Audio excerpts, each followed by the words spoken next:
Great, thanks.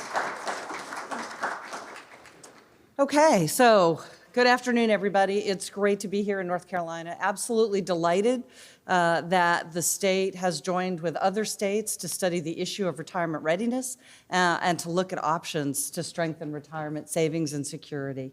As Lisa, as part of the introduction, explained, at the Georgetown Center, we were established to help advance state-facilitated retirement savings plans. We have prided ourselves on creating what we believe and have tried to create the go-to for states. So we have a network that we facilitate, a monthly convening of states. We have a state resource center. We're delighted and hope to plug North Carolina into all of that to save the work of the task force some time, not reinventing the wheel. There's a lot of great things that have already been done, so we look forward to partnering with North Carolina on that as we move forward.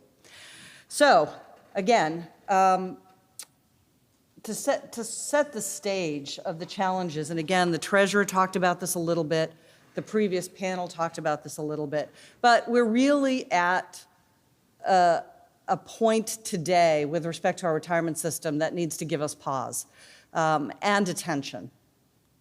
As Treasurer Falwell had mentioned, we're living longer. The reality is the demographic trends that we are facing with regards to an aging population are quite serious. We have a population that is going to be growing older. Today, there are 10,000 Americans that are turning 65 every day. Today, if you're 65 years old, you're expected to live at least to age 85, if not longer. Again, the treasurer mentioned that, what the consequences are on the public sector side with respect to public pensions. But again, overall, the consequences, not just on the public sector side, but also private sector and workers today in the private sector and what they face in their ability to save for retirement, given that they are going to live longer. The reality is, if you're a 10-year-old today, for those of you who have small children, the likelihood they're going to live to 100 is significant. So again, we're looking at people. If you're going to be working, again, the treasurer, excellent point. If you're going to work for 20, 30, 40 years, how, during those 20, 30, 40 years, do you save? You have to pay for everything during that time. You're raising a family, you're putting kids through college, you need to save for retirement. How are you going to work for 20, 30, 40 years, but then save for an additional 20, 30 years of retirement income once you stop working? Low levels of financial literacy. Again, something the treasurer touched upon. We have a lot of studies that are done. A particularly great resource is George Washington University's Center for Financial Literacy. Professor Anna Maria Lusardi does a tremendous amount of work on this issue. The reality is the levels of understanding basic financial concepts is incredibly low. It's a problem not just in the United States, it's a problem around the world. And so as we look in terms of the private sector and people having to make decisions about whether to save, how much to save, how to make it last, if we're not very strong with respect to grasping basic concepts like the power of compound interest, and what that means with regards to you need to start saving earlier, time is on your side if you do that, it makes it more challenging with respect to retirement savings. The lack of access, The next is again, shifting complex decisions to individuals. So as we've moved from a system of defined benefit, the good old-fashioned traditional pension plans, towards a system of defined contribution. So most plans today in the private sector are defined contribution savings plans. So those days of, again, most DB plans that you see today, most of them are in the private sector. There are some still in terms of large companies in the private sector, but again, more often defined contribution is predominant in the private sector. Those days of getting that pension check after working for a company for 30, 40 years has been going away. The reality is, as we moved from a defined benefit world to a defined contribution savings world, what does that mean? We've shifted all of the complex financial decisions with regards to planning for retirement to the individual. So again, the individual takes on all of that responsibility to decide, am I going to save? If I am going to save, how much do I need to save? How long do I need to save? And then when the day comes when I stop working, how am I going to manage that money to last a lifetime? Lack of access to savings and behavioral inertia. This particular point is the reason why it's great that North Carolina has launched this task force and why so many other states around the country, we have only 7 states, so 43 states North Carolina is now one of them because has chosen to study this issue, that over the past few years has chosen to look at the issue of retirement readiness. And why is that? In the private sector today, more than half of the private sector workforce lacks access to a way to save. So again, we can talk about what's happening with respect to public sector and public pensions, and that is a challenge and there are issues to be confronted. But we have a situation with regards to the private sector workforce where we have workers who go to work every day today. They work for employers who do not offer them access to a way to save for retirement. And again, I'm sure Sarah and others have mentioned, we've heard that if they have a way to save through their employer, they're significantly more likely to save for their retirement. People will say, well, gosh, why do we need to look at state-facilitated retirement savings plans? You have Fidelity, you have Schwab, you have all these folks out there. People can just go open a retirement account. Again, as you've already heard, and I will only underscore, behaviorally, and I think we'll hear from our folks at Duke, people don't always act in their best interests. There's inertia to be overcome. These human nature and behavioral issues. The reality is they can go down the street and open an IRA. The reality is very few do that. And so we have these behavioral issues that are the reality, compounding the fact that they don't even have access to a way to save through an employer-sponsored retirement savings plan. Some of the challenges that we're looking as we go forward. Millennials are struggling today. Millennials are our economic future. If we're looking forward and wanting to see, with respect to the strengthening of our economy, continued economic growth, millennials will play an important role in that. The reality is millennials today are carrying huge amounts of debt. 2/3 of millennial workers today are saving nothing for retirement. So there are things, they have issues around lack of access to ways to save. They're not saving. Part of the reason they're not saving is because they're over-indebted. Millennials today are earning a little bit less on average than millennials from 10 years ago. These are the generation that came out of the Great Recession a decade ago. So millennials are facing significant challenges, and we're going to need to address those millennial challenges that are essentially robbing their ability to save for retirement.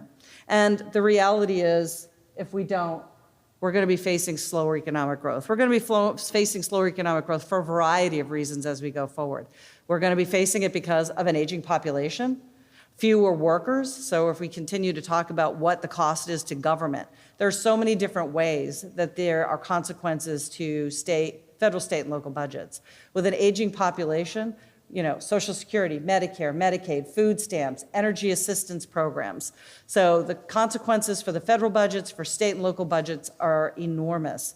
And as the population ages, the demands for those programs will only grow if we have an aging population that stops working and has insufficient retirement income. And again, the millennials are going to be the key to addressing and offsetting that. But again, our millennials are struggling. So unless we come up with ways to help not only the millennials, but younger generations, then we will forever be looking, going forward, to slower rates of economic growth than we've seen in the past. And layer on top of that, how do you also offset that? Productivity increases. But I think there are a lot of folks that do not anticipate that we're going to be able to continue to see the significant productivity gains, technology or otherwise, that we've necessarily seen in the past. So again, the aging of the population, slower economic growth, not being able to have the productivity gains to necessarily offset that. Millennials are going to be key to dealing with that. If we don't address the struggles millennials are facing, then again, what that means is slower economic growth as we move forward. And again, as I mentioned, lack of savings overall. We have to address this issue. It's facing our younger generations. It's already a challenge for those who are at or near retirement, and I'll get to some of those statistics in a minute. And again, the strain on government resources that we face will be enormous. Unprepared for retirement, that's the bottom line. As I mentioned, the shift from the defined benefit to defined contribution landscape, people are simply not saving in the private sector enough for retirement. Half of the workforce lacks access, and the reality is, also in the bigger picture, so we work on state-facilitated retirement savings plans to deal with closing the coverage and the access issues. But this is a much bigger issue. We need to look at the entire retirement system. When we talk about retirement savings, we're talking about the input into the retirement system. We've been focused, and the defined contribution system was never set up to be the sole retirement the sole way to save for retirement. It was intended to be a supplement to defined benefit. That's not how it's turned out. And so as we've focused on people putting money into the system and saving and on wealth accumulation, what we have failed to do is recognize that we're not focused on the outcomes. Why are we asking people to save? What is the purpose of having that money in the account? The purpose of having that money in the account is for retirement. What does that mean? If they take that money out and in 5 years spend it all, and then have to rely on programs at the federal, state, and local level, then we've not been successful in strengthening retirement security. We cannot focus simply on input to the system, savings into the system. We have to focus on helping our workers not only save enough, but when the day comes and they stop working, helping them, it doesn't stop at that point. So they've accumulated, we have to help them in decumulation. Decumulation is lifetime income. How do we take those attributes of a defined benefit world, which is that guaranteed monthly check that people count on after they retire? What do we do in a defined contribution system?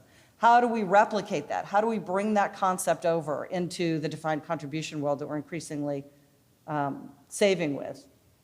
And so lifetime income is important. If we're truly focused on strengthening retirement well-being, retirement security in the long term, it's not just what people are putting into and accumulating wealth, but are we helping them manage that income to last through retirement? And again, if you're looking at categories, folks that are at or near retirement, millennials and women, the picture just isn't very good. The median amount of savings for households 55 and older was just $109,000 in 2015. Again, when people think, you focus on the account balance doesn't tell you how secure you're going to be in retirement. People will focus on, to a lot of people, $100,000 sounds like a lot of money. If you tell them what that's going to come to a monthly income over 20, 30 years, and it's just a couple $100s, that's a totally different picture.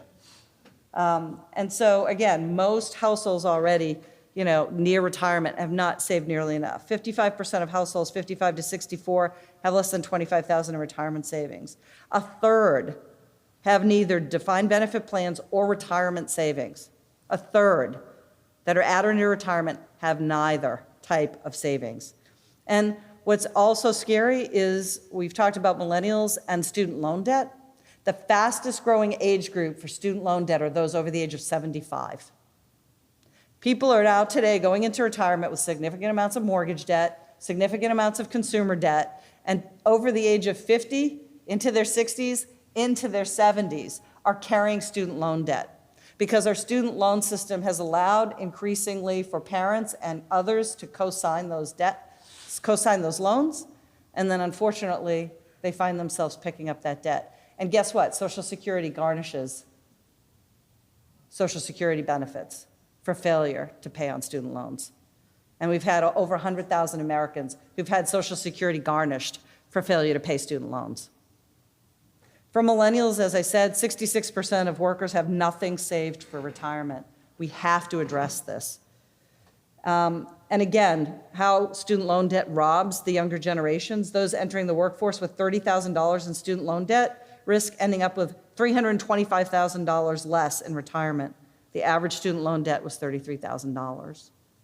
So again, what are the things that are confronting families today, workers today, that are robbing them of their ability to pay for retirement? There's a lot of great work that's being done to deal with the larger financial family picture, things like helping workers with emergency savings, having the flexibility to get funds to address emergency issues. Employers are starting to get creative with respect to attracting workers by helping them address student loan debt. These are all different kinds of initiatives that are extremely important to helping stop robbing our workers today of their ability to save for retirement.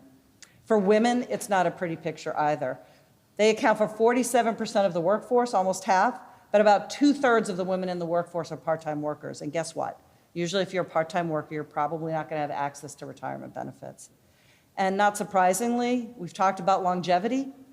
Women tend to outlive men, and nearly half of elderly unmarried women receive who get Social Security rely on it for more than 50% of their income, compared to 22% for all seniors. So we already have a significant proportion of our retired workers today, our retirees, who are heavily dependent on Social Security. So again, as we move forward, if we're not able to address the issues. Again, increasingly, workers who have lived under a defined contribution system, not a pension system, not a defined benefit, they've not had one either in the public sector or the private sector, will increasingly come to rely more on Social Security as their sole source of income as we go forward. It's not a great picture. And what does it mean for the states? What does it mean for government? As I said, nearly a quarter of today's 65-year-olds are going to live past the age of 90, according to the Social Security Administration. Today's 10-year-olds are expected to live to 104, according to the World Economic Forum. California would save $1.4 billion. Now, this gets to the point about, is it worth saving even a little bit? The answer is yes. I've had students ask me, should I save $25? The answer is yes. Put that $25 away. It might be a week, put it away a month, but put it away. California would save $1 billion on public assistance programs over about a 14-year period if lower-income retirees save enough to increase their retirement income by just $1,000 per year. It makes a difference. If a 25-year-old starts saving a little bit of money and saves from age 25 to 45, and then stops saving, and lets that money sit there until age 65, so that's 40 years. Someone doesn't start saving until age 45, saves for 20 years, from 45 to 65, guess who's going to have more money when they stop working at 65? The 25-year-old who saved from 25 to 45 and then stopped saving, versus the person who didn't start saving until they were 45 years old. So the power of compounding and time is on your side. You've got to start saving. Even if it's a little bit, it makes a difference, and the sooner you do it, the better. So every bit matters. So lower income retirees absolutely want to save for their retirement. And you cannot, and I've seen it in these state facilitated programs, the power, the psychological power of them seeing statements where they have started to put away a few $100s and what that means to them of having that opportunity. It is significant. The Pennsylvania Treasurer did a study, and I would highly recommend it. You can find it through the Georgetown Center. Happy to connect folks. We are at cri.georgetown.edu. Did a study where they invested with an economic consulting firm to look at the costs of the state. And again, it's significant. The difference in state assistance costs for elderly residents from insufficient savings will grow from $700 million in 2015 to $1.1 billion in 2030. And over a 15-year period, it adds up to an additional $14 billion just to the state of Pennsylvania. And there's a significant loss of consumer spending. Obviously, if people are aging into poverty, they don't have money to spend and put into the economy. So again, there's significant loss in terms of economic output to the state from that loss of income and the ability to spend. Okay, so with all of that cheery news, states, you're it. You've been leading the way from crisis to opportunity. We're counting on you. The Georgetown Center will start with a mission to help advance state initiatives. Why? The federal government hasn't stepped up to address this issue in any significant way. States understand the challenges. States understand the impact on their budgets and their programs. They're leading the way. They are laboratories of democracy. We encourage states to move forward and address this in the absence of action being taken by the federal government. Look to the states. You're driving change. You're designing simple, low-cost, easily accessible ways to save. And you're going to help expand access, coverage, and improve long-term retirement income outcomes. Congratulations, North Carolina. You're not in this group anymore. You have a task force. You're studying this issue. Only 7 states, and actually I can pull out Idaho. They didn't do something legislatively. They're doing it more administratively. They're studying it as well. I guess Florida, I can understand. There are a lot of retirees. Maybe they don't feel like they need to because the retirees are coming to their state.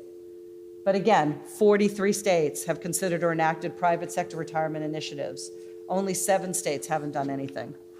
So what are they doing? There are 11 new programs, 10 states and 1 city. Yeah. It went away. It's telling me, stop talking, Angela. So we have 11 new programs, 10 states and 1 city, 4 models. Most of the models, as you can see, most of the states are on the left side, are adopting an auto IRA approach, and I'll talk a little bit more about that. So the trend is towards an auto IRA, individual retirement account type model. We also have a voluntary payroll deduction IRA, so again, another state in that category. So the reality is we have 3 states that don't have some kind of IRA model. Marketplace, actually Washington State is there, but the trend, as I will show you in a minute, is away from marketplaces. Washington State doesn't want to be in that bucket. Washington State wants to be in the auto IRA, and they're going to work very hard legislatively to get themselves out of that bucket and into an IRA program. And then we have a couple of states that have multiple employer type arrangements, and I'll talk about those in a minute. In the 2019 legislative session, 24 states introduced different kinds of bills. Auto IRAs, secure choice model, and it's probably hard for you to, oh, well, good, you can see, hopefully. So green means the program's launched, yellow means they're in implementation planning mode, red means they have programs, but they really haven't started to be active in terms of implementation. So in terms of the auto IRA model, these are sort of the characteristics of the model. But basically what an auto IRA program is the state facilitating employers offering their workers access to put money into an IRA. And generally it is a Roth IRA that we see as the model that's chosen.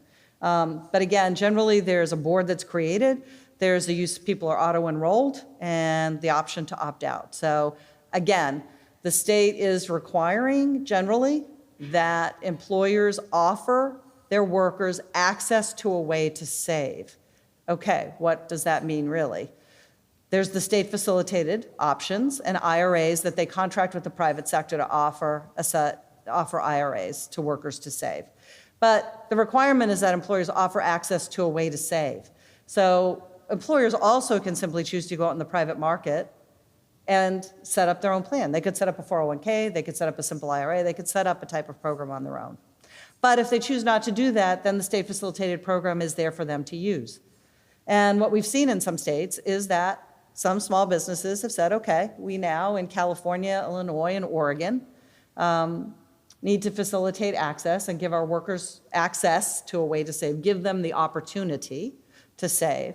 So we'll go out and adopt a plan. And then others a lot of them are going through the state facilitated program. But again, for employees, it's always voluntary, so they can opt out.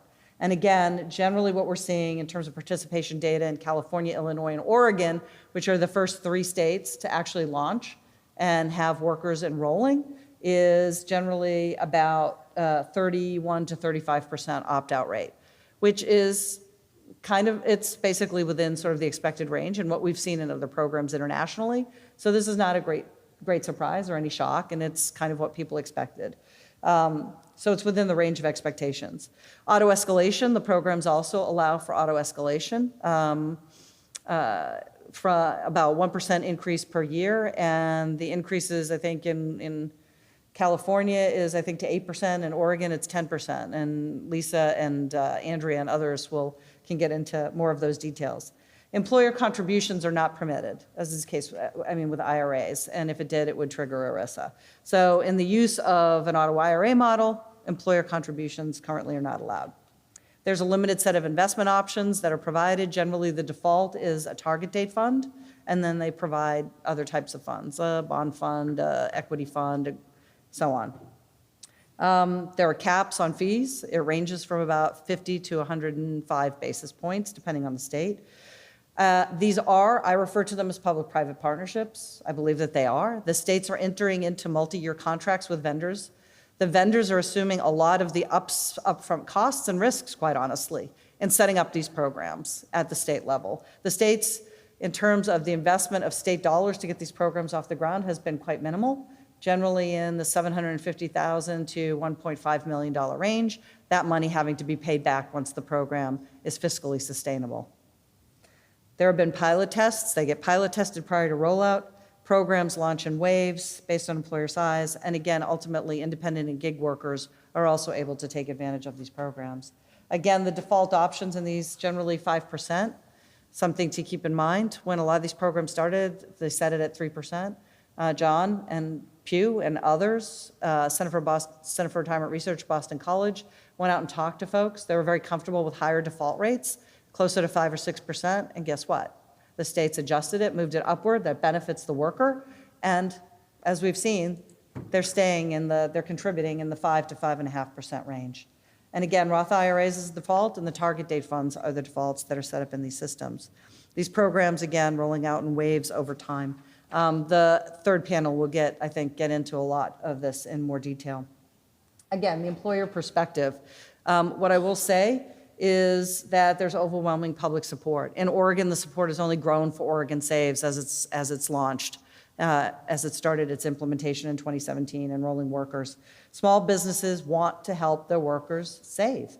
They find it a great way. It actually, for them, helps to level the playing field when they compete for talent. The large firms offer retirement plans. This is a way that they can do that as well. Thousands of workers are saving, many for the first time.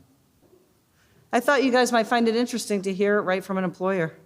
If I can get let me get the audio. Get the audio on. Okay, why isn't this audio? I know, I'm trying to get it open. And it's been a big source of anxiety for me for a long time. Let me get this. It's something we've looked at every year. Honestly, every year for the last 10 years, we had a financial advisor from the private sector come and present to our team. We wanted them to save.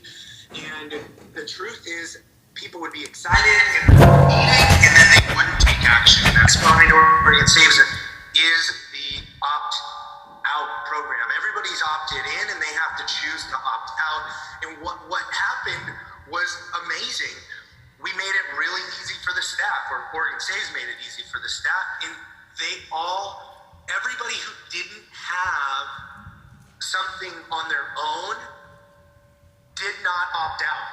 What I found was my staff would sit in that meeting and think, wow, yeah, I need to save for retirement. But what happened was they'd leave the meeting and they felt dumb. They didn't know what to do. They didn't know what to say. They didn't really want to meet with a financial advisor. They felt like they didn't know what was going on. When they did sit down with someone, they were talking about all these big goals that no one has ever talked to them about before. And so when we gave them none of that, all they had to do was not do anything, they were like, oh, this is great. And the feedback was like, oh, this is so fun and easy. The people that were opting or finding their own were only putting like $50 a month into their Roths, and now they're putting hundreds of dollars into their Roths. To date, my team has saved $67,000 in their retirement. It was easy for me as an owner too. I mean, the setup took me an hour, and I spent probably 15 minutes once a month to make, to new staff to add them to the list.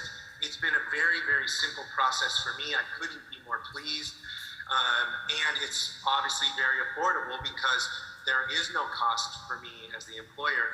And that is an amazing thing. And what's so cool is as my company grows and we need different, better, bigger, badder options, there's no consequence for me to implement a 401k. There's no consequence for me to put something else in place for my team. So I'm obviously a big fan. I'm a big supporter. I think this is like the perfect harmony between government and private sector, right? Like they're working together to create this opportunity. My staff could leave the company and keep their money. I don't have to do anything logistically. The average income in my salon is $50,000. These are normal people that didn't go to college, that don't have a big investment acumen, and it's important that we create a tool to let them tap into this. Okay.